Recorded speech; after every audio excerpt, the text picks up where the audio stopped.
Hello guys, welcome back to idiot selection. आज हम देखने वाले हैं भतीजा के मौसी जिंदाबाद।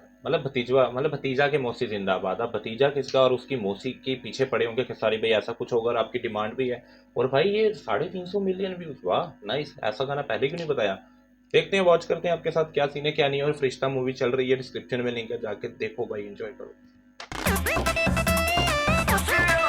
जवान मूवी।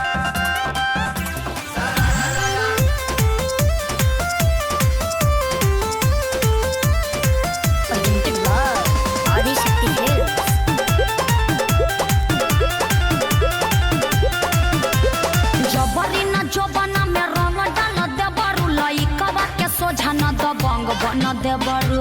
अरे अरे अरे लइकन सबको भी देखिए तो का करे। जबरी न जबना में रंग डाल दे बरू, लइका के सोझा न दबंग बना दे बरू। पिके तू करे लकानो बटंकी, आदमी हवा के हवा तू मंकी। अरे सुना असरही पिचु करे तोहर मुर्दाबा। ए uncle, don't touch my mother. अरे हट हट हट, तेरा माई के लगावे दे। भतीजवा के माई जिंदाबाद जिंदाबाद जिंदाबाद, भतीजवा के मौसी जिंदाबाद जिंदाबाद जिंदाबाद। भगवा की ना तू लोग ना भतीजा तोर माहियो जिंदाबाद, तोर मौसियो जिंदाबाद। भतीजा तोर माहियो जिंदाबाद, ना मनवा मौसियो जिंदाबाद। अरे कहती है कि भरी फागुन राखस हमके याद, भतीजा तोर माहियो जिंदाबाद, तोर मौसियो जिंदाबाद। भतीजा तोर माहियो जिंदाबाद, नाइस,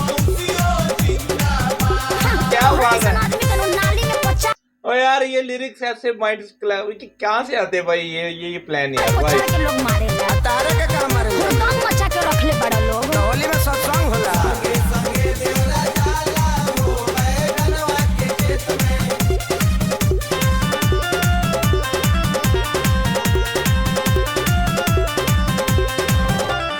होली खेल करो ना तू गंदा करता हो, झूठो चिल्लालो ना हो मुखिया के चुनाव हो। चुनाव चिन्ह इतना निमन कह के रख ले बटन दबाओ। देवर भाऊ चल के हो होलियो चुना, एगो डाले द रंग रे हमार भौजी। असो छछुआई के ना हमनी के डाट जानो, तानी की हऊ तू खेलाड़ भौजी। तहरा बहिनी के बना जोनी ढेर वो सता। रुका बाबू तू घर में जोता, भीतर जाइबे का फेर इ लोग के बताइए दे हम। बिना बतावले छोटका आ गई ना मान बा लोग। ना। भतीजा तोरा माहियो जिंदाबाद, का है तोर मौसियो जिंदाबाद। भतीजा तोरा माहियो जिंदाबाद, तोर मौसियो जिंदाबाद। देशर में हो कारे कसे। ना हम सोनू भैया के देख के तनी सीख गइल बानी। ओ यार, वेरी नाइस यार। होली खेले रघुबीरा आवाज में, होली खेले रघुबीरा। बबुओ के लागता बिगड़बे अखिलेश हो, तोहरे संगे बाउर बन गइले बरजेश हो। बेटा तू चुप रह, अब ये भगाओ तनी लोग के। रंग हमें लूटला तानी नाई ठीक करत, हम तो तोहरा से कुछु अपराध भौजी।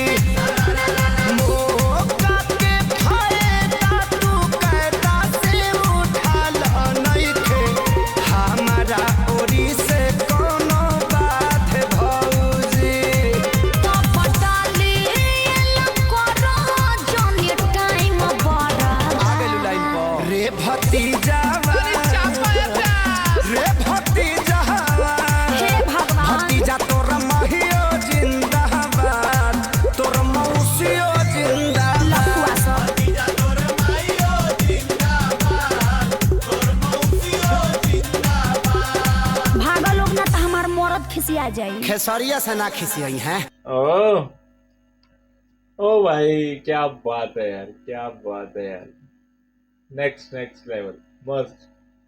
लिरिक्स है अखिलेश कश्यप और म्यूजिक है श्याम सुंदर और एक्ट्रेस है अनीशा पांडे और एल्बम थी भतीजा के माई जिंदाबाद, ठीक है। और एडिटर है प्रशांत सिंह, वीडियो एडिटर है, वीडियो डायरेक्टर है सुशांत सिंह, कुमार चंदन डीओपी है पंकज सोनी, कास्टिंग सुमन सौरभ सिंह, रोहन पाठक, ठीक है। यही था हमारा मंडे क्राफ्ट भाई, मस्त एक नंबर गाना है यार, एक नंबर, बहुत प्यारा गाना था और इसको म्यूजिक इतना आना भी चाहिए था, डिजर्व करता है ये गाना, ठीक है। आपको कैसा लगा वो आप कमेंट सेक्शन में बताना और डिस्क्रिप्शन में लिंक है फरिश्ता और जवान मूवी देखने का चांस है, जाके देखो भाई, चल रहा है उधर पार्ट 9 10 पार्ट आ चुके हैं, जाके देखो, ठीक है। तो वीडियो करते करते मिलते हैं आपको अगली वीडियो के साथ, तब तक देखते रहिए सेक्शन अपन करें।